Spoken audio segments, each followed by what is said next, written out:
सभी मसीह भाई बहनों को प्यार भरी जान मसीह की परमेश्वर की पाक और पवित्र हजूरी में आप सभी का स्वागत करते हैं। और हमारे पिता परमेश्वर ने हमें आज का दिन जो आज का समय दिया उसके लिए प्रार्थना करते हैं। Hallelujah hallelujah hallelujah hallelujah. धन्यवाद धन्यवाद धन्यवाद धन्यवाद धन्यवाद। पिता पुत्र पवित्र आत्मा साना के यहोवा खुदा जी, आपका शुक्र, आपका धन्यवाद हो मेरे पिता। आप दयालु और आप कृपालु हैं पिता परमेश्वर जी, आप दयावान हैं, आप स्तुति महिमा आराधना के योग्य परमेश्वर हैं खुदावन।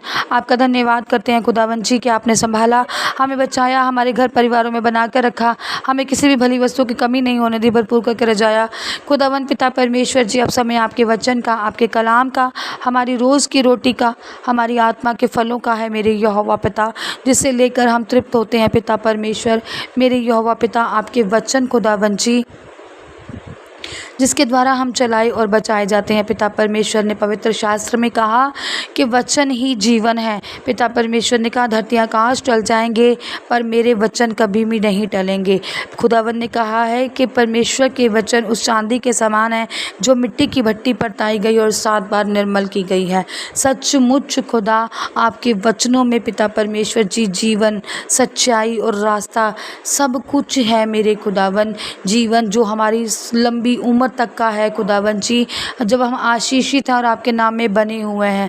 सच्चाई पिता परमेश्वर जी, सचमुच पवित्र शास्त्र हमें सचमुच में सच्चाई सिखाता है, सच्चाई से अवगत कराता है और चलने की शिक्षा देता है पिता परमेश्वर जी।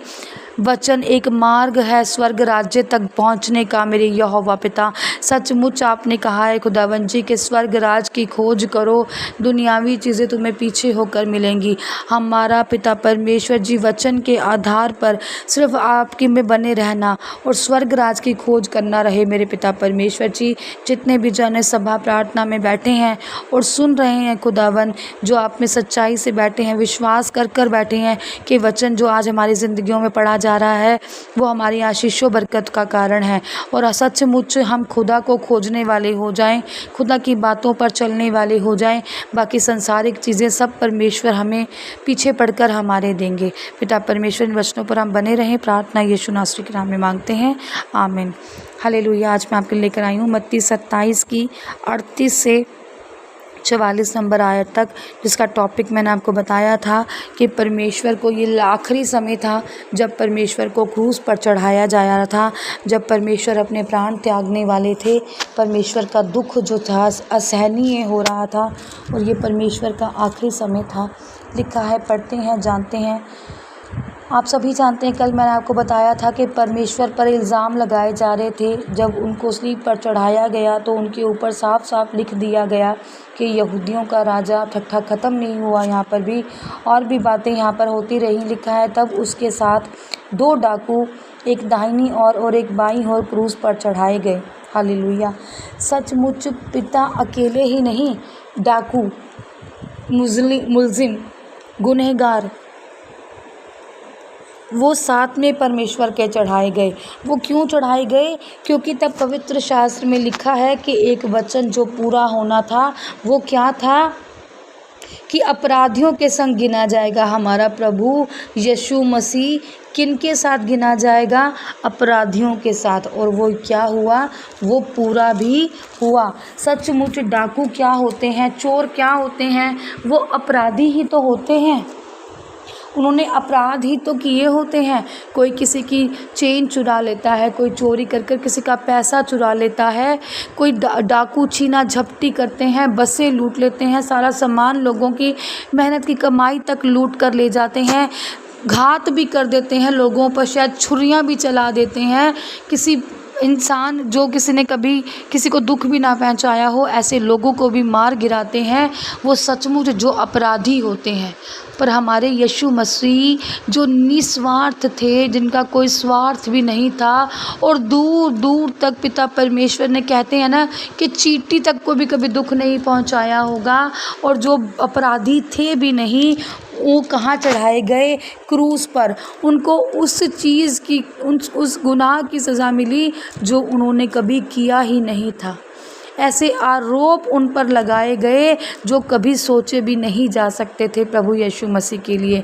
और उनको कहाँ किसके साथ स्लीव दी गई? 2 डाकुओं के साथ, ताकि जो भविष्यवक्ताओं के वचन थे कि वो अपराधियों के बीच में गिना जाएगा, और ये वचन पूरा भी हुआ। सचमुच अपराधियों के साथ हमारे बिना अपराध किए हुए पिता परमेश्वर को स्लीबी मौत मिली। हालेलुया। सचमुच बहुत बड़ा ये दुख है। आज अगर हम पर छोटा सा भी दुख आ जाए तो हमसे असहनीय हो जाता है। हम परमेश्वर को ही उल्लाहना करते रहते हैं, परमेश्वर को भी कहते रहते हैं कि खुदा आपने ये हम साथ क्यों किया। सचमुच मैं भी पहले ऐसा ही कुछ कह जाती थी, मेरे मुंह से भी ऐसी ही बातें निकल जाती थी। पर जितना जितना हम परमेश्वर को जानते हैं, जितना हम खुदा को समझते हैं, तो हमें समझ में आता है कि हम किस रीति से क्या बोल जाते हैं। हमें ये शब्द नहीं बोलने चाहिए थे, और अपने शब्दों के लिए फिर हम माफ़ी मांगते हैं। हालेलुया। सचमुच ऐसा हुआ। लिखा है, चढ़ाए गए आने जाने वाले सिर हिला हिला कर उसकी निंदा करते थे और यह कहते थे कि हे मंदिर को ढाने वाले और 3 दिन में बनाने वाले, अपने आप को तो बचा। यदि तू परमेश्वर का पुत्र है तो क्रूस पर से उतर आ। सचमुच जो आ रहे थे, जो जा रहे थे, या जो वहाँ पर उस समय देख रहे थे, वो ठट्ठा कर रहे थे, वो मजाक बना रहे थे। क्योंकि जो एक बात शायद उनको समझ में भी नहीं आई कि प्रभु ने क्यों कही थी, कि जो उन्होंने आरोप के ज़रिए कही बनाई थी कि परमेश्वर ने कहा था कि मैं 3 दिन में मंदिर को ढाक कर और फिर बना सकता हूँ। इस बात की परमेश्वर के लिए वो क्या करने लगे? उल्लाहना करने लगे। इस बात को लेकर परमेश्वर का वो क्या बनाने लगे? मजाक बनाने लगे कि तूने तो कहा था कि मैं 3 दिन में मंदिर को ढाकर फिर से बना दूंगा। 3 दिन। अब आप कहेंगे कि कैसे? वाकई ये तो बहुत बड़ी बात थी कि अगर हम ईंट पत्थर का कार्य करने लगे तो 3 दिन में एक मंदिर को बनाना, एक चर्च को बनाना और ढा देना कितना मुश्किल था। पर ये कहें तो खुदा के लिए कुछ भी मुश्किल नहीं था, क्योंकि वो परमेश्वर का ही घर है। पर लोगों ने इसका मजाक बना लिया था, तो उन्होंने कहा कि हे ये काम करने वाले, अब अपने आप को तो बचा ले, अब नीचे उतर कर आ क्रूस से और बचा ले अपने आप को। दिखा अपना चमत्कार कि हम तुझे प्रभु माने, या हम तुझे राजा माने, या हम तेरी सेवा टहल करें। हमें ये कर कर तो दिखा कि शायद हम तुझे मानने लगे। ऐसे अंधविश्वासी वो लोग थे, हालेलुया, जो सब कुछ देखकर भी अपनी आंखों पर पट्टी बांध कर बैठे हुए थे। वो कह रहे थे अगर तू है परमेश्वर का पुत्र तो क्रूस पे से नीचे उतर आ। वो ये नहीं कि वो सचमुच ये देखना चाहते थे, वो मजाक बना रहे थे, वो ठट्ठा करना चाहते थे, वो परमेश्वर पर उल्लाहना लगा रहे थे, परमेश्वर पर आरोप लगा रहे थे। और परमेश्वर के लिए ये मुश्किल था भी नहीं। अगर खुदा करना चाहते तो ये नामुमकिन बात भी नहीं थी। हाल जिसने सृष्टि की रचना की, जिसने हमें अपने स्वरूप में बना दिया, उसके लिए एक मंदिर को बनाना और अपने आप को सज़ा से बचाना कौन सी बड़ी बात थी। हालेलुया। जिसने मुर्दे जिला दिए, जिसने मरे हुए इंसान को आत्मा दे दी शरीर से, उसको उसकी आत्मा निकालते निकालते उसको निकलते निकलते आत्मा दे दी, उसके लिए ये कौन सी बड़ी बात थी कि वो अपने आप को नहीं बचा सकता था। हालेलुया। इसी रीति से प्रधान याजक और शास्त्री भी करने लगे। वो भी क्या करने लगे? मजाक बनाने लगे, ठट्ठा करने लगे, इल्ज़ाम लगाने लगे। हालेलुया। इसने औरों को बचाया और अपने आप को नहीं बचा सकता। यह तो इज़राइल के राजा हैं। अब क्रूस पर से उतर आए तो हम भी उन पर विश्वास करें। उसने परमेश्वर पर भरोसा रखा। यदि वह इसको चाहता तो अब मुझसे इसे छुड़ा ले, क्योंकि इसने कहा था मैं परमेश्वर का पुत्र हूँ। इसी प्रकार डाकू भी जो उसके साथ क्रूस पर चढ़ाए गए थे उसकी निंदा करते थे। हालेलुया। वही सब बातें, वही जो लोग कर रहे थे, वही शास्त्री और फरीसी भी कर रहे थे। वो भी यही कह रहे थे कि अगर ये परमेश्वर का पुत्र है तो बचा ले अपने आप को, आ जाए नीचे और दूर हो जाए अपने अपराध से और ख़त्म कर दे। और हम इसको क्या करें? हम भी माने कि ये परमेश्वर का पुत्र है, हम भी इसकी सेवा टहल करें। वही सब बातें जो परमेश्वर को ठट्ठा करने में ये लोग कर रहे थे, वही बातें दोबारा इनके पीछे पीछे वही बातें चलती रही। और उसी बात को वो बार बार यीशु मसीह के लिए बोलते रहे कि तू 3 दिन में मंदिर बनाने वाला था तो उतार अपने आप को नीचे। और प्रधान याजक भी यही बातें कर रहे थे, क्योंकि वो ठट्ठे में कहते थे, वो खुशी से नहीं कह रहे थे, वो परमेश्वर को दया भावना से नहीं कह रहे थे, वो परमेश्वर का मजाक बना रहे थे कि इसने औरों को बचाया है, ये मसीहा है, तो ये अपने आप को क्यों नहीं बचा सकता। ये इज़राइल का अगर राजा है तो ये क्रूस पर से नीचे क्यों नहीं उतर रहा कि हम उसे देखकर विश्वास करें। और जो उसके साथ क्रूस पर थे, जो उसके साथ चढ़ाए जा रहे थे, जो डाकू थे, वो भी यही बातें कह रहे थे कि हे खुदा, अगर तू खुदा है तो तू क्यों अपने आप को नहीं बचा रहा, और तू अपने आप को बचाए तो हम भी तेरे साथ क्या करें, बच जाएं। हालेलुया। सचमुच खुदा ने कितना दर्द हमारे लिए सही है। इस वचन को पढ़ते ही, इस दृष्टांत को सुनते ही, इस व्याख्या को अपने मन में बसाते ही सचमुच एहसास होता है कि कितना दर्द खुदा ने उठाया है, और हम इतना सा भी मोल उनके लहू का नहीं चुका पाते हैं। हालेलुया। परमेश्वर ने इतना कुछ हमारे लिए सहा, और हम अभी अपने माँ बाप की कभी डांट या उनका गलत बोलना भी नहीं सह पाते हैं। हालेलुया। सेना के यहोवा खुदा, सचमुच आप पराक्रमी परमेश्वर हैं खुदावंद। मैं आपसे दया की पिता परमेश्वर जी आराधना करती हूँ पिता परमेश्वर जी, मेरे खुदावन जी। मैं आपकी महिमा के गीत गाती हूँ पिता परमेश्वर जी।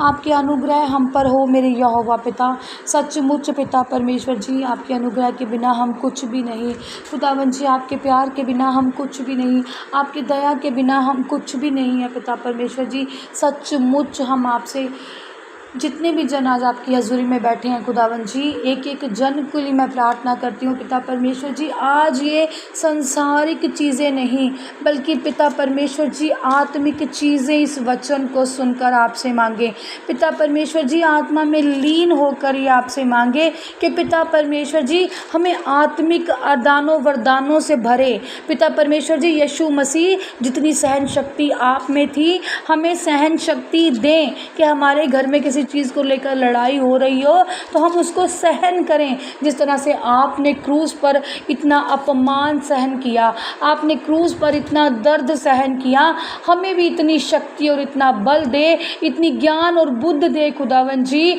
कि हम भी तेरे वचनों को याद रखकर पिता परमेश्वर जी तेरे वचनों से सीखें खुदावन जी, और बल को पा जाएं, ज्ञान की बातों को पा जाएं। लिखा है परमेश्वर के कलाम में, लिखा है धन्य है वह मनुष्य जो बुद्ध को पाए और समझ को प्राप्त करे, क्योंकि बुद्धि की प्राप्ति जो है वो चांदी से भी भली, और उसका जो लाभ है वो चोखे सोने से भी उत्तम है। सचमुच खुदा आपकी समझ और आपकी बुद्ध आज हमें मिले पिता परमेश्वर जी, ताकि जैसे अपनी आपने बुद्ध और समझ का इस्तेमाल करके जीत पाई थी पिता परमेश्वर जी, हम भी वैसे ही जीत सकें खुदावन। जैसे पिता परमेश्वर जी आप में बल था, साहस थी, ताकत थी कि आपने इतना कुछ सह लिया पिता परमेश्वर जी, आज हमें भी उस सामर्थ्य और ताकत से भरें, ताकि हम भी सहन शक्ति रखने वाले हो जाएं। हमें कोई कुछ भी कहकर चला जाए तो हम धन्यवाद ही करते रहें, हम उसको ब्लेसिंग्स ही देते रहें पिता परमेश्वर। हमें भी ऐसा बनाओ खुदावन।